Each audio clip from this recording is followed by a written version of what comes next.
Supposons que vous soyez à l'œuvre dans une mission d'évangélisation. Vous avez rendu votre témoignage, mais il n'a pas été écouté. L'ennemi vous suggère alors de laisser ces gens, d'abandonner la partie.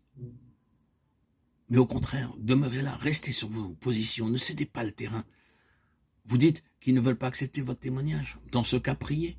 Demeurez ferme sur votre terrain par la prière, jusqu'à ce que le Seigneur enlève tout ce qui s'oppose à son action.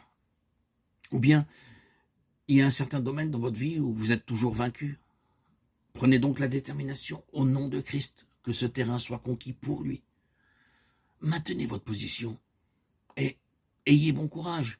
Bien que l'ennemi vous ait vaincu, qu'il ait gagné un avantage sur vous comme il le fit à Haï, et que vous vous soyez enfui devant lui, vous pouvez reconquérir le terrain perdu. Et vous devez le faire avant de pouvoir faire un pas de plus en avant.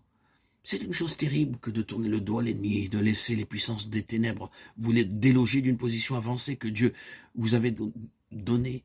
Une fois que vous avez mis votre pied au nom de Dieu sur un terrain quelconque, maintenez-le et ne permettez à rien ni à personne de vous en chasser.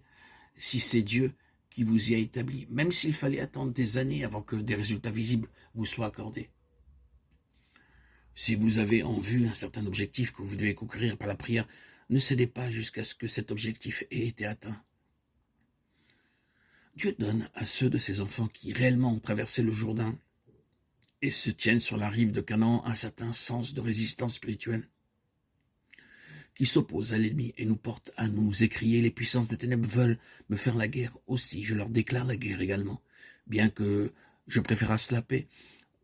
La guerre au nom de Jésus-Christ pour déloger les armées de Satan de toutes les forteresses où elles se sont retranchées. Cette guerre se poursuivra jusqu'au jour où son Église sera délivrée et enlevée à sa rencontre dans les airs.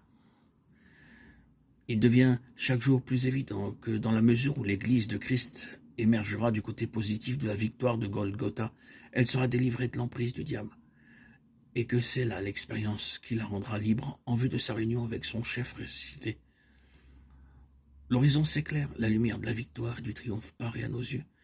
La libération glorieuse de tous les enfants de Dieu qui ont été abusés par les puissances des ténèbres est possible. Elle s'approche. Fixez vos yeux sur le Seigneur ressuscité. Le chef des armées de l'Éternel n'a jamais encore perdu une bataille et il s'apprête maintenant à conduire son Église au combat. L'appel se fait entendre. Debout, enfants de Dieu, au nom du vainqueur. Debout, au nom de celui qui est mort au calvaire. Debout. Le divin capitaine veut nous mener à la victoire. Que vos regards se portent sur lui seul. Tenez-vous ferme sur le terrain où vous avez posé vos pieds. Ne cherchez pas, rassemblez vous-même les soldats dispersés. C'est le Seigneur qui fera entendre le cri de ralliement. Ce qu'il vous demande, c'est de tenir ferme sur le terrain conquis, en ce lieu avancé où il vous a placé. Alors, au travers de tous les obstacles, vous remporterez la victoire en son nom.